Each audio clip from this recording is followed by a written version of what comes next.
हो सकता है ये कहानी आपकी हो, तो इस कहानी को आप जरूर देखें। नमस्कार पंडित जी, चरण स्पर्श करता हूं। आयुष्मान भवा। आइए बैठिए। आदर्श बाबू, सब कुशल मंगल तो है? सब आपकी कृपा है पंडित जी।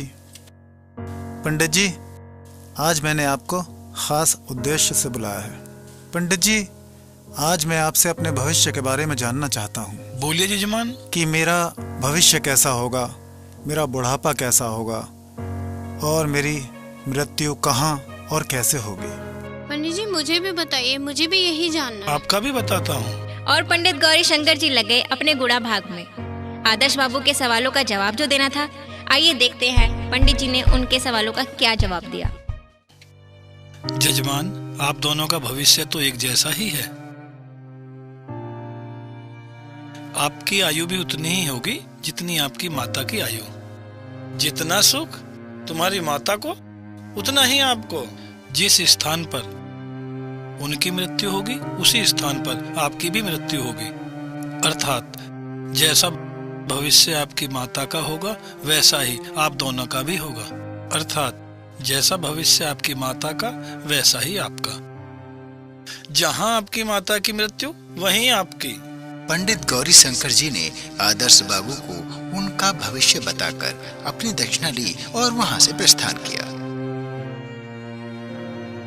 और आदर्श बाबू को पंडित जी की भविष्यवाणी ने पूरी रात सोने नहीं दिया। जैसा भविष्य आपकी माता का, वैसा ही आपका, वैसा ही आपका, वैसा ही आपका। आप दोनों का भविष्य तो एक जैसा ही, आप दोनों का भविष्य तो एक जैसा ही है। जैसा भविष्य आपकी माता का, वैसा ही आपका, वैसा ही आपका, वैसा ही आपका। जितना सुख तुम्हारी माता को, उतना ही आपको, उतना ही आपको, उतना ही आपको, उतना ही आपको, उतना ही आपको। आप दोनों का भविष्य तो एक जैसा ही, आप दोनों का भविष्य तो एक जैसा ही है। जितना सुख तुम्हारी माता को, उतना ही आपको, उतना ही आपको, उतना ही आपको, उतना ही आपको, उतना ही आपको। बर्तन जल्दी जल्दी कर लो, इसी में मत लगे रहना, फिर कपड़े भी धोने, काम चोर कहीं की। उतना ही आपको, उतना ही आपको, उतना ही आपको। जितना सुख तुम्हारी माता को। अभी तक खाना नहीं बना, कितनी देर से चिल्ला रही हूँ, तेरे कानों में जू तक नहीं रेंगती। इतनी देर से चिल्ला रही हूँ, सुनाई नहीं देता एक बार तुझे? उतना ही आपको, उतना ही आपको, उतना ही आपको, उतना ही आपको, उतना ही आपको, उतना ही आपको। और सुबह उठकर उन्होंने क्या किया, आइए देखते हैं। रात को आदर्श बाबू और उनकी पत्नी को नींद तो आई नहीं।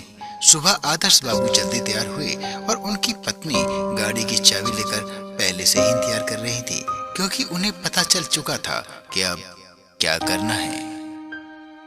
तो आदर्श बाबू सीधे पहुंचते हैं उस जगह जहां उन्होंने अपनी मां को रखा होता है, यानी वृद्ध आश्रम, और वहां से अपनी मां को साथ लेकर घर के लिए प्रस्थान करते हैं।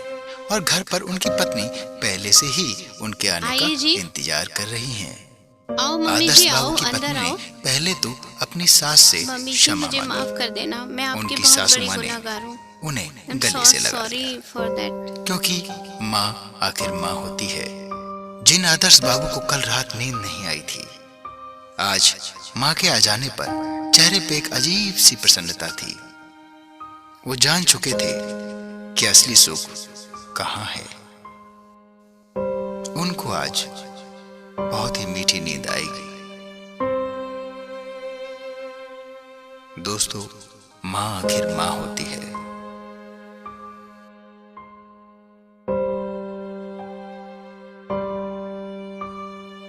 हमारा उद्देश्य समाज की बुराइयों से अवगत कराना है। हो सकता है ये कहानी आपकी हो। हमारा चैनल सब्सक्राइब जरूर करें। धन्यवाद।